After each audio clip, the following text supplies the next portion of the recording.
কেউ একজন কোনো বিবাহিতা ভদ্রমহিলাকে প্রশ্ন করেছিলেন, আপনি হাউস ওয়াইফ না ওয়ার্কিং?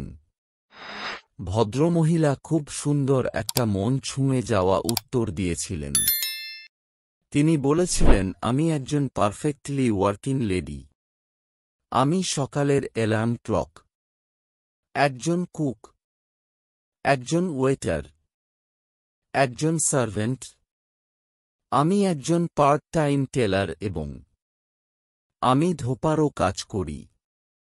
প্রয়োজনে আমাকে বাসন ধুতে হয়, ঘর সাফ করতে হয়।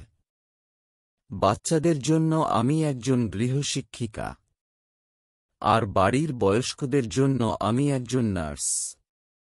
বাড়িতে আসা অতিথির জন্য আমি একজন রিসেপশনিস্ট এবং সারাদিন বাড়িতে থাকা আমি একজন সিকিউরিটি গার্ড।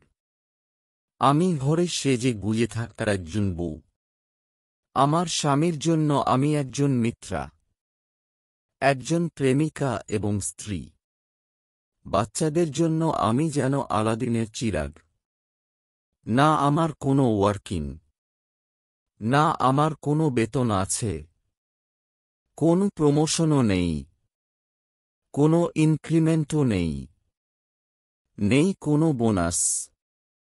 তবুও প্রত্যেকে আমাকে জিজ্ঞাসা করেন যে আমি হাউস ওয়াইফ না একজন ওয়ার্কিং লেডি। ওই মহিলাটি হেসে উত্তরে আরও বললেন, আমি হাউস ওয়াইফ নই বা ওয়ার্কিং ও নই। আমি একজন হোম মেকার।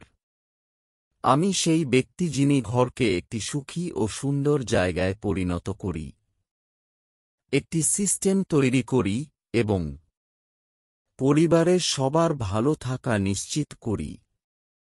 এভাবে তিনি স্পষ্ট করলেন যে গৃহে থাকা মানে অলস থাকা নয়। এটি একটি পূর্ণাঙ্গ কাজ যা সমানভাবে গুরুত্বপূর্ণ।